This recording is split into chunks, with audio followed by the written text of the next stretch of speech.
My second round of this tournament was against a young man who I had played several times before.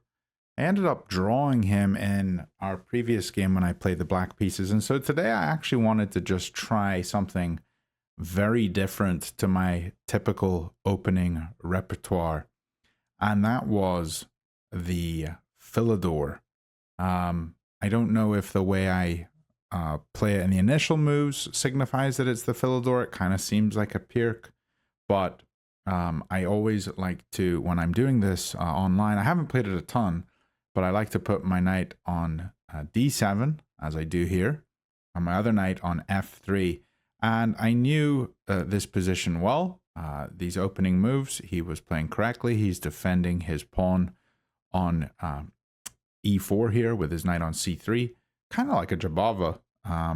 And here, the most trying move is the move that he actually found and played, which is f4, almost like an Austrian attack, big 3 pawns in the center, getting very aggressive. Even though f4 was the most trying, I knew how to respond, so I immediately played e5. And here, he can take, I can take, he can take, I can take, and he can take my queen off. And I'll have to capture with king. And it really looks good for white, but essentially when the queens come off in this setup, you don't have to worry about having your king castled or safe, because he can just sort of play in the middle of the board. There's no scary queen that's running around and getting him. So I was more than happy going into this position. And afterwards, when we analyzed the game together, he said that he was so surprised that this was actually theory, that there were a bunch of master games that he looked up that actually went into this same line. So I knew what I was doing was okay. But I think for my opponent, he hadn't seen this kind of opening before, maybe, and it was a bit unexpected. I think the Philidor is very rare. This is the Lion Cave variation, I think, because you have both of your knights sort of on e5 there and f6, and your king kind of tucked behind him. I think it's called the Lion Cave variation. I can't remember. But your king stays in the middle, which is what is happening here. He captures my queen, and here I just recapture with king. King in the middle, and an exciting game. A lot of chess is about to happen. My opponent's next move was bishop f4. This was a move I recently saw in an online game that I played, and I knew that the response here was bishop d6. I just double checked, and then I played the move. My opponent's response here was super fast. I do think when you're considering on capturing, to always double check, is this a good capture? What does it enable?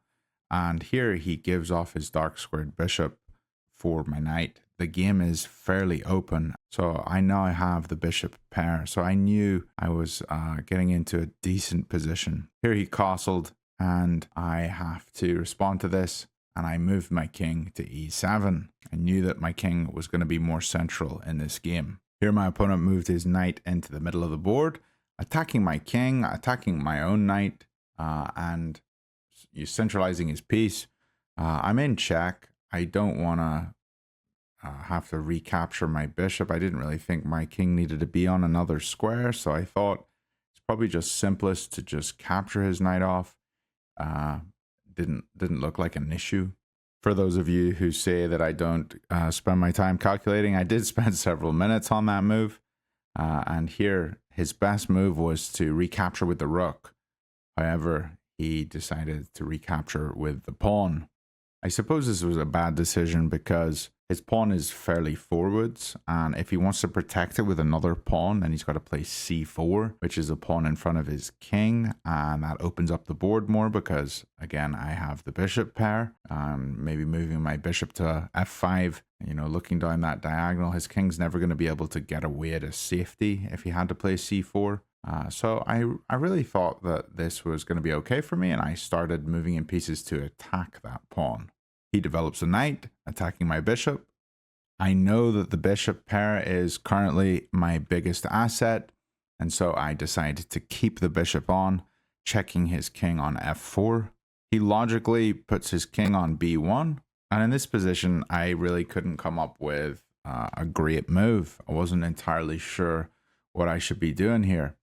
Now, the engine really likes moving my king back to f8. Putting the king on f8, just keeps it safe. But I really thought that in this game, I could put my king out in the middle and use it as a sort of powerful piece. Now, that's maybe not the best decision, but it is what I opted for. Always prioritize king safety. If you have a bishop pair or you have an advantage, play around that advantage. Don't have to take any risks, and putting my king in the center was definitely a risk. Here I play the pawn to c6, thinking if he captures, I have checkmate in 1 on his king. If he defends with c4, well, that just opens up his king. I have bishop f5 check. However, he plays very quickly bishop c4, which was not the best move. He actually had an intermezzo here, rook e1 check, forcing my king away and also removing his rook off of the d1 square. So then he would be able to capture on c6, isolate both of my pawns, and I don't have a back rank checkmate. I was very fortunate that he didn't spot this. I played my pawn to b5, thinking my opponent will just have to respond to this. He'll have to move his bishop away. And one thing in chess I'm finding, I'm still learning this game, but you often, whenever you're doing puzzles at least, everybody says look for checks, captures, and threats. And what do we really mean by threats? People never really explain that super well. You're threatening something and it's a bit vague. It's not super obvious or easy to understand what you're looking for. A check is very easy. It's like, oh, you put the enemy king in check. A capture, you take a piece. But a threat, it's like, what is that? Here my opponent could have played the move knight d4. And this is something that he didn't consider. He pulled his bishop back to b3. But I didn't consider it either. If he had gone knight d4, I would have probably then had to analyze it. But let's say I just took the bishop on c4. Then he has knight takes c6 check, hitting my rook and my king. And then let's say I move my king to d7.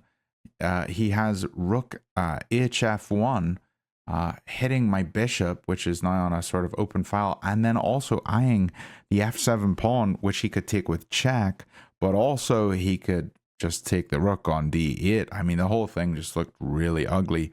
I'm glad again that he didn't find this move, but I need to be more observant and more thoughtful about the threats in the position. Here, I pushed the pawn to c5, and I started coming up with something really exciting. I wanted to push all of these pawns on the queen side up the board so that I could trap my opponent's bishop. And this was the plan that I had. I was ready to do this, and I wanted to move my king over to that side of the board to help those pawns. Here he checked me on e1, and so I knew I'm not hiding back on f8. I'm going to move into the action with those pawns and get this plan going. If I can get a pawn to c4, he's going to have to play the a pawn somewhere so that his bishop's going to have a hidey hole so he doesn't just lose the bishop. But then a pawn on b5 and a pawn on c4, completely shutting out his bishop. So this was my plan. I moved my king to d6. My opponent, sensing that his bishop was in big danger, makes some luft for it. He plays his pawn to a3, and as soon as he played this move, I was kind of happy.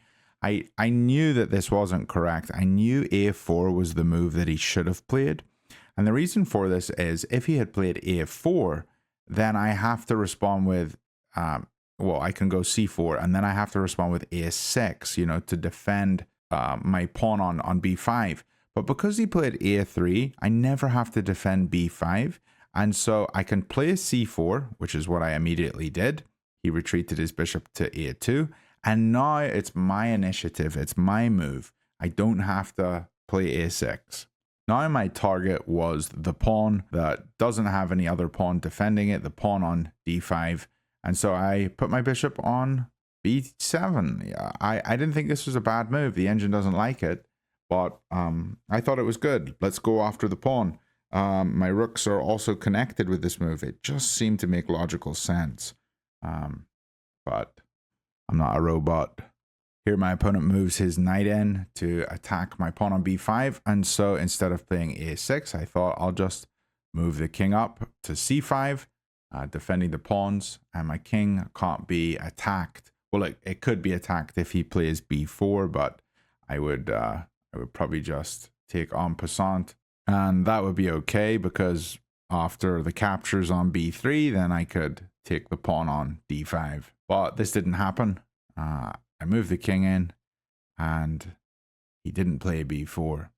He instead played the move g3. So I have to pull my bishop back, and then he plays the move b4, which was very interesting, the move order here. I wasn't going to capture on b3 because that opens his bishop up, and I want to make his bishop as bad as possible.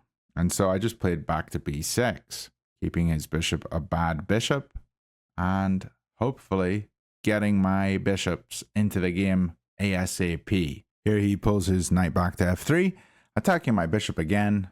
He really doesn't want me to have a bishop pair, it seems. So I just pull my bishop back.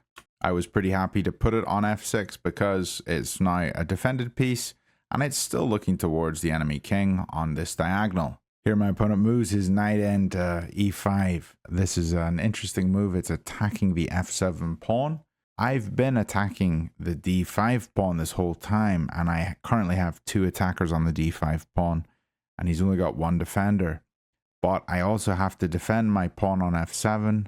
The most logical move seemed bishop takes d5, and that defends f7, so this is what I went for. He pulls his knight back to g4, and it seems like he's just maneuvering this knight around quite a lot. But he's trying to force my bishop off of f6 now. So I have to move it again. What square is it best situated on? It seemed like the most obvious answer to that was g5. However, it's always best to find ways of defending your pieces by attacking greater pieces. So for example, if your queen gets attacked, a way out of an attack is often to attack the enemy's king because it's of greater value. Or if your rook is in danger, you could attack the enemy's queen and they have to respond to that first. So in this position, instead of moving my f6 bishop, I moved my d5 bishop and I put it on the square f3, forking the rook and the knight. And I thought this looked good. The knight's not defended, and the rook's going to have to move. And the only place for the rook to move is d4 to protect the knight, and it can't go to d4 because there is a rook and a bishop looking at d4. So I went bishop f3. Here he has to take my rook on d8, and I can then recapture the rook on d8 with my f6 bishop, and then maybe my bishop can go to a safer square where it's not going to get constantly tempoed. He captures, and I recapture with the bishop.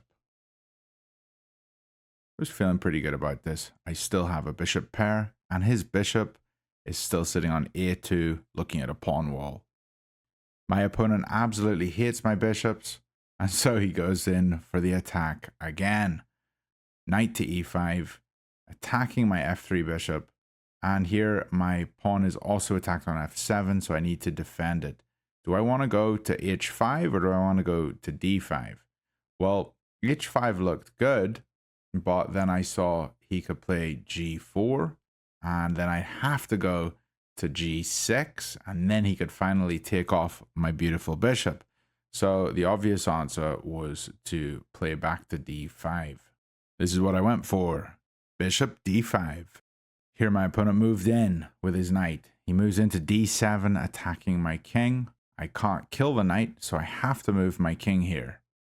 I put the king on c6, attacking his knight again. So his knight's going to either have to move or he's going to have to defend it, which he can't do. So it's going to have to move. Just the question is, where's he going to put it? And here I thought that he was going to go to the c5 square because the c5 square is an outposted square. He can put his knight there and I can never get rid of his knight unless I trade off my beautiful bishop pair, which is not something I wanted to do. However, in this position, he didn't play knight c5. He played rook d1, which was very interesting because I really thought that I was going to be able to capture this knight if it didn't go to a safe square. Seeing that if king takes d7, he can take my beautiful bishop on d5 with check. Didn't want to have this. So instead of going into this complication, I just left his knight sitting there on d7. It seemed only logical to improve my bishop on d8, and my rook needed to get more active. So I'm trying to make room for my rook to move. So I just put my bishop on c7. He moves his knight to the c5 outpost, as he probably should. I move my rook to the open e file, as I probably should. My opponent moves his knight to a6. Interesting maneuver. I thought his knight was very well situated there, so it didn't seem to make any sense to do that. Instead, I think he should have maneuvered his king somewhere and gotten his bishop out of that terrible square. Always think about your pieces in chess. Where do you want them to be placed? And the bishop doesn't want to be on a2. The knight doesn't want to be on a6. The knight on the rim is dim. It's much better situated on c5, I think. Yeah, so just take those steps. I mean, they're going to take you a while to do those steps, but probably if I was my opponent here, I would have gone king b2, then bishop a2 to b1, and then maybe the pawn up to c3, something like that. Something really nice, when a knight is on the rim, you can completely restrict it. And this was a lesson that I learned from my chess book, my chess positional book, where it goes over concepts of positional chess. A bishop 2 squares from a knight covers half of the squares that the knight can jump to. And if a knight's on the rim, it can only cover 4 squares. And so my bishop was 2 squares from it. That knight can't go anywhere that my bishop can't currently see. So was feeling very good about the placement of these bishops. These are 2 powerful bishops. Really feeling confident in this game. Here I think my opponent's move makes a lot of sense. He went king c1, making some room for his own bishop to get out of the ugly position that it's in. I play my rook up to the second rank, e2, looking at that pawn on h2. My opponent defends all the second rank by putting his rook on the second rank. And here I went for some little bully tactics. I put my rook on e1, checking his king. All he has to do here is go rook to d1. Don't allow yourself to be bullied, especially when you want a repetition. I would say my opponent knows that he's probably in a losing position here, so don't be afraid of doing a repetition. I'm the one who has to find the move. So here, if he would have gone rook to d1, I probably would have brought my rook up to the third rank and targeted the a3 pawn instead. But here my opponent played king to b2, and I immediately played c3. I could see that if he captured the pawn, I would win his bishop on a2. And if he didn't capture the pawn, I would win his rook on d2. So he captured the pawn, opting for losing his bishop instead of his rook. I recaptured the a2 bishop, and here my opponent played the move king b2. And I had to have a little think here, but I came up with something pretty beautiful. A nice way to end the game. See if you can spot the move that I went for.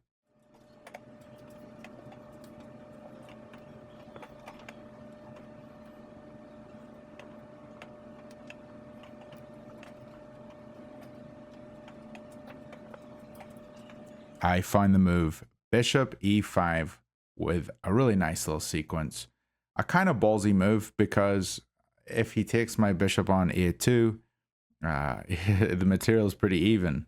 He's got 5 pawns, I've got 5 pawns, he's got a knight, I've got a bishop, he's got a rook, I've got a rook.